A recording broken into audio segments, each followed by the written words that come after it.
আসসালামু আলাইকুম ভিউয়ার্স, স্বাগত জানাচ্ছি আমার চ্যানেল মারুফাস ক্রিয়েশনসে। আজকে আমি আপনাদের তৈরি করে দেখাবো মজাদার চিজি ম্যাগি। এটা বড়রা যেমন পছন্দ করবে, বাচ্চারা তো একদম চেটেপুটে খাবে। তো যেহেতু এখন আমরা ঘরের মধ্যে বন্দি, বাইরে যেতে পারছি না, তো বাচ্চাদের এই মজাদার রেসিপিটি করে খাওয়ান। আর অবশ্যই আমার চ্যানেলটিকে সাবস্ক্রাইব করতে ভুলবেন না। তো চলুন দেখিয়ে দিচ্ছি এটা আমি কিভাবে করেছি। তার আগে যেটা আমি সবসময় বলি, প্লিজ প্লিজ প্লিজ আমার চ্যানেলটিকে সাবস্ক্রাইব করুন আর বেল আইকনে ক্লিক করুন, তাহলে আমার পরবর্তী সকল ভিডিওর আপডেট আপনারা পেয়ে যাবেন আমি ভিডিও দেওয়ার সাথে সাথেই। তো আমি একটা কড়াই গরম করে নিচ্ছি। গরম করে এখানে আমি প্রায় 1 টেবিল চামচের মতো বাটার দিয়ে দিচ্ছি। আর যাতে বাটারটা পুড়ে না যায় সেজন্য এখানে সামান্য একটু তেল দিয়ে দিচ্ছি। তো বাটারটা যখন মোটামুটি মেল্ট হয়ে যাবে তখন আমি এতে দিয়ে দিচ্ছি ছোট ছোট কিউব করে নেওয়া চিকেন। এবার একটু উল্টে পাল্টে নিচ্ছি যাতে করে চিকেনটা পুড়ে না যায়। আর অবশ্যই খেয়াল রাখতে হবে এখানে যাতে কোনোভাবেই কোনো উপকরণ পুড়ে না যায়। দিয়ে দিলাম সামান্য একটু লবণ, দিয়ে আবারও চিকেনটাকে উল্টে পাল্টে নেড়ে নিচ্ছি। আর চিকেনটা যেহেতু আমি ছোট ছোট করে কেটেছি, তো এটা সিদ্ধ হতে বেশিক্ষণ সময় লাগবে না। আর দিয়ে দিচ্ছি 1 টেবিল চামচের মতো কুচি করে নেওয়া রসুন। হোয়াইট সসের মেইন উপকরণই কিন্তু বাটার আর রসুন। আর দিচ্ছি ডাইস করে নেওয়া পেঁয়াজ, দিয়ে আবারও একটু নেড়ে চেড়ে নিচ্ছি। এবার দিয়ে দিচ্ছি সবজিগুলো, দিচ্ছি কুচি করে নেওয়া কাঁচামরিচ। আর যদি বাচ্চাদের জন্য করেন তাহলে কাঁচামরিচের পরিবর্তে ক্যাপসিকাম দিতে পারেন। দিয়ে দিচ্ছি বরবটি আর একদম ছোট ছোট করে কেটে নেওয়া গাজর। এছাড়াও আপনারা অন্যরকম সবজিও দিয়ে দিতে পারেন, স্কোয়াশ দিতে পারেন, বাঁধাকপি দিতে পারেন, ব্রকলি দিতে পারেন, ডিপেন্ড করে আপনারা কী কী সবজি খেতে চান। তো আমি আবার একটু সটে করে নিচ্ছি, খুব বেশিক্ষণের জন্য না, এই ধরেন মিনিট খানেকের মতো। তারপরে আমি এতে দিয়ে দিচ্ছি দুধ 1 কাপ, অর্থাৎ ম্যাগিটা সিদ্ধ হতে যতখানি দুধ লাগবে অতটুকুই। দিয়ে একটু নেড়ে চেড়ে দিচ্ছি। আর দিয়ে দিচ্ছি গোলমরিচের গুঁড়ো সামান্য, আর একদম 1 চিমটি পরিমাণে অরিগানো। আবারও একটু নেড়ে চেড়ে নিচ্ছি, সবগুলো উপকরণ মিশিয়ে নিচ্ছি।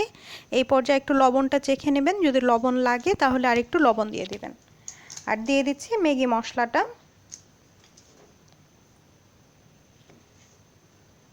ম্যাগি মশলাটা এই সময় দেওয়ার কারণ হচ্ছে এতে করে কিন্তু সবগুলো মশলা চিকেন আর সবজির মধ্যে আর যে ম্যাগিটা আছে সেটার মধ্যেও চলে আসবে। তো এবার আমি যে ম্যাগির কেকটা আছে সেটা দিয়ে দিলাম আস্তই, এটা আমি ভেঙে দিলাম না।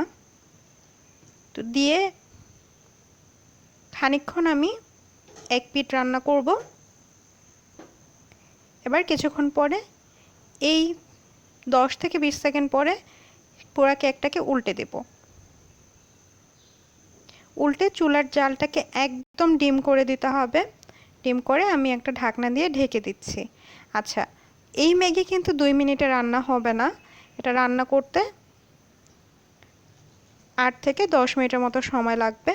তো ডিম করে রাখার পরে যখন ম্যাগিটা একটু সেদ্ধ হয়ে গেছে তখন ঢাকনাটা খুলে আমি সম্পূর্ণ ম্যাগির কেকটা ভেঙে সবজিগুলোর সাথে মিশিয়ে আবারও ঢেকে দিচ্ছি।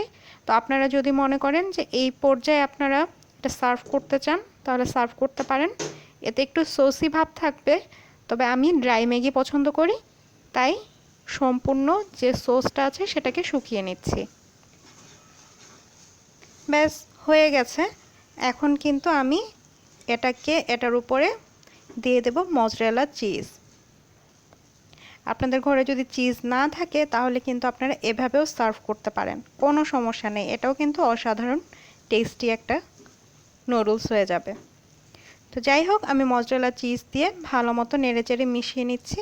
আমি খুবই কম পরিমাণে দিয়েছি, আপনারা চাইলে চিজ আর একটু বাড়িয়েও নিতে পারেন।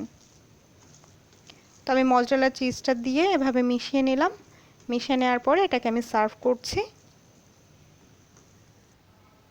সার্ভ করার জন্য আমি একটা বাটিতে কিছুটা নুডলস উঠিয়ে নিয়ে এর উপর দিয়ে আমি খানিকটা কুচি করে নেওয়া মজরেলা চিজ ছড়িয়ে দিলাম, দিয়ে আবারও আরেকটু দিলাম, দিয়ে আবারও মজরেলা চিজ দেব। এটার কারণ হচ্ছে এটা যখন আমি দিব তখন কিন্তু খুবই সুন্দরভাবে, খুবই চিউই হবে। এই যে নুডলসটা, এটা খেতে যে এত মজা, এটা আমার খুবই প্রিয়, আমি প্রায় এটা রান্না করে খাই। তো আপনারা এটা ট্রাই করেন, এটা যেমন চিজি তেমন টেস্টি। এটার রেস্টুরেন্টের পাস্তার স্বাদ আপনারা ভুলে যাবেন যদি বাসায় ঠিক এভাবে আপনারা ম্যাগি রান্না করে খান। তো অবশ্যই এটা রান্না করেন, রান্না করে আপনার বাচ্চাদের বা বড় মানুষদেরও সার্ভ করতে পারেন, তারা খুবই এটা পছন্দ করবে। আর অবশ্যই আমাকে কমেন্ট করে জানাতে ভুলবেন না এটার স্বাদ আপনাদের কেমন লেগেছে। এটা তো আমার অনেক প্রিয়, আর এছাড়াও আমার আশেপাশে যতগুলো বাচ্চা আছে তাদেরও কিন্তু অসম্ভব প্রিয়। তো অবশ্যই রান্না করুন আর আমাকে কমেন্ট করে জানাবেন। আমার সাথে থাকার জন্য অসংখ্য ধন্যবাদ। ভালো থাকবেন, সুস্থ থাকবেন। আল্লাহ হাফেজ।